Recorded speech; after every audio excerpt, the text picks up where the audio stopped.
Hello, good morning mọi người. Lôi chấp đâm thưa một hộp thưa lạp vậy đó này. Cái măng mà mong store mình trồng phâu chấp đâm vậy rồi. Hay nên mình keo shot mà shot nó có bay tiệt. Mà mình keo shot nó có bay sạch ni lạp ni mình ruồi chứ cái này đâu. Mà cái này trồng phâu mưa rừng trên phong hành sạch phong bạn. Chui nên tin tuổi. Cái mong lạp người này. Bầm cho anh hỏi đó một pin đọc lầu ấy. Ok thì tiết chung đi. Này. Good morning bạn. Lau chum nọc pin này. Chum nọc pin muốn hành sạch. Mình cũng đang hành sạch tích.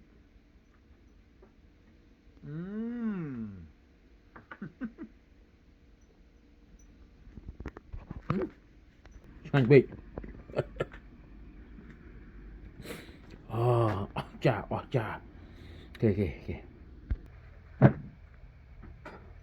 Đâm thêm á.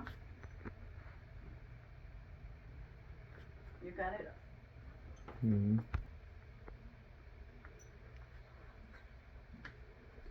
Chịt hơi.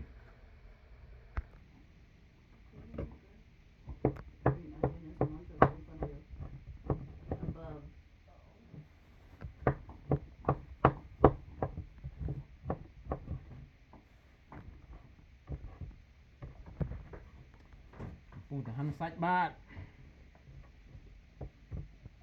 Thèm thôi bắt đầu. Trong xuông mun sạch ruồi bao đó để. Hắn trong xuông mun săn hành sạch ruồi đi để. Làm coi đó vậy như bạn.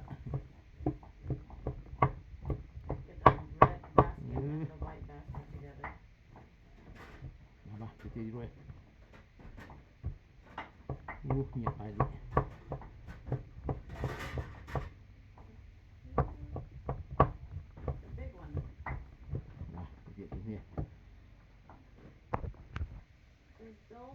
Chung một pin mà này. Hành phong với đơm phong. Em nè. The title is claiming, complaining about mother-in-law. Nè. No, I'm not scared of her. Bà chung một pin.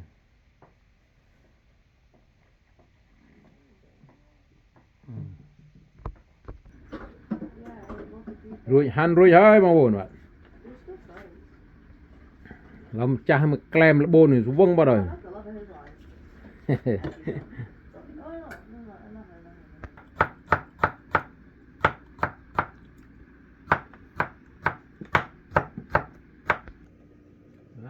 Nó tự bù hơi. Chọn chu. Sro sạch. Bù.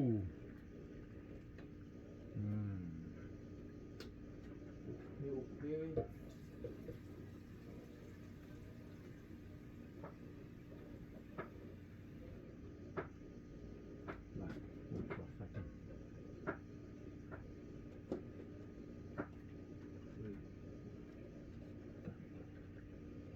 Rồi chân đích.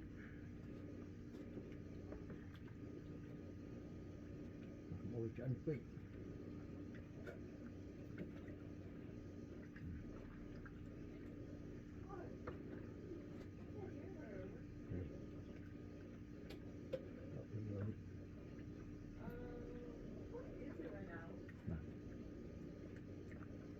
Sạch ạ. Đây sro rồi, lược vào đâu đâu. Kia.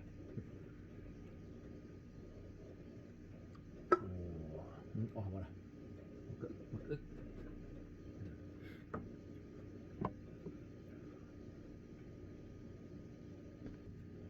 Ở lâu cho ăn sạch rồi này, sro tức tí pi.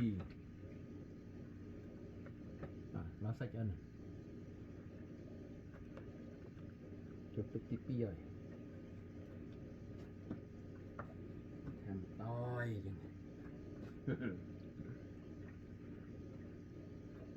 Vòng thường một hộp này ố spanh nhớ một đồ xe tin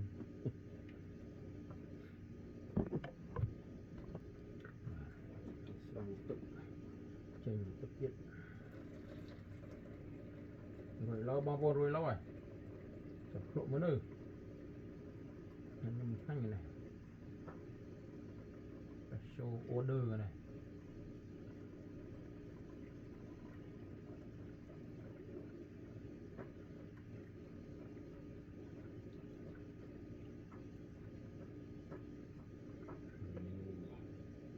okay looking good looking good này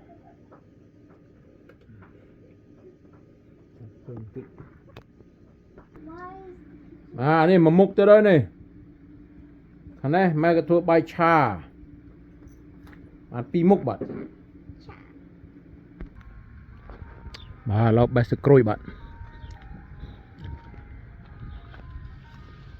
bay scroll sro như đã lạp ô lực lo mong buồn mưa này lo bay scroll như thằng Han đã lạp nè mình ơi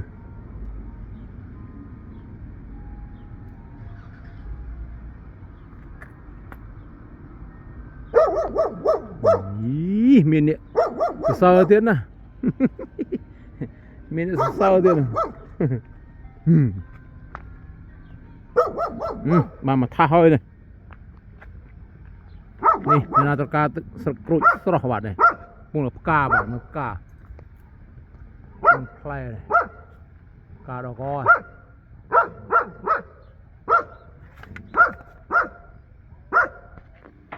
bạn ơi mà tha hơi này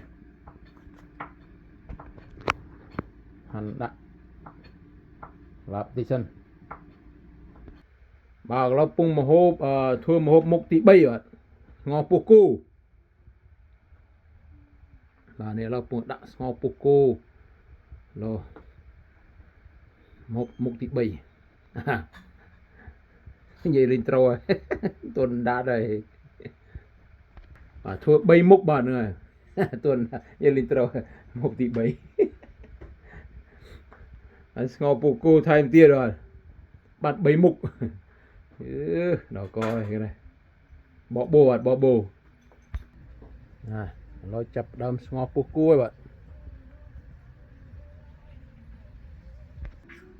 nó cũng chập đâm việc chấm đã cho krương bạn nè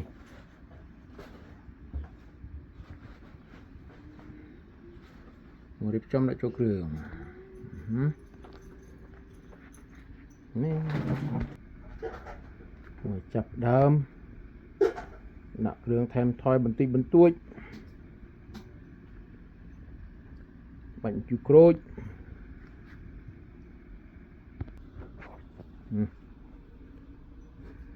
bệnh chú crôi đã đơ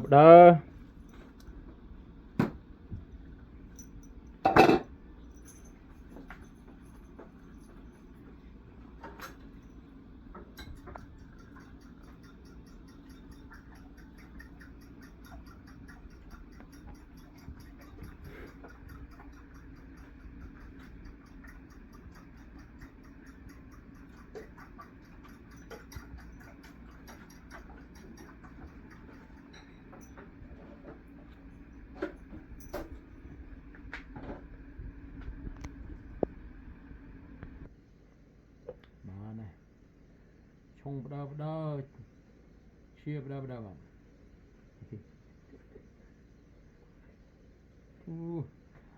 rồi sẽ ăn mình tực món đừng một hình đó co rồi miền ta miệt thùng tế mà mình tực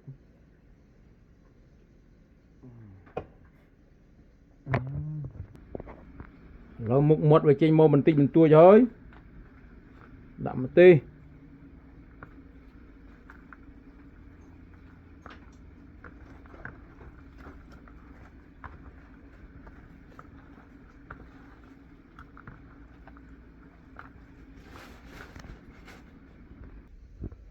nó lạp nhóm 17 lạp nhóm ta miền có linh bạn mà miền ở miền co linh mình ăn miền hào là lạp đấy hào thật plia bò thôi lạp rồi tụi miền co linh nhưng mà thì hào thật lạp bạn nè thầy em rồi thì tiết phụ mơ mơ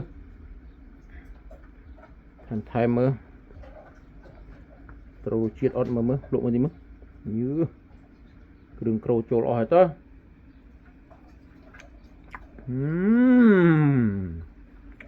ớt chà bầm từ sâu trong đấy nữa nói na sói đấy nó thôi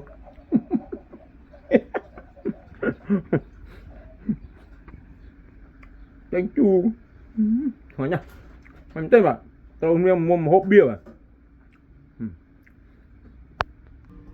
hay mà mục thằng này có cái bay ruột đấy bà nó đấy bông nè đã cho cương tí tích bài tức Chiên pong. hay chiên pong này Rồi bị lơ. chiên pong rồi bị lơ bài cha bạn chặt đào mò bàn mà mục pi mục coi nè bầy mục bồ cu ngò bồ cu cho làm cái bài luôn mà nó choa nha bạn lộ mới nó choa nha nó cho chi đã cho chi này bên này đã mò chi ở đây là cứ thà choa đã mò ăn cái chi đó bạn bỏ bô nào chi xuống đi đã mò này ô mà bảo xin đấy đó rồi còn một cái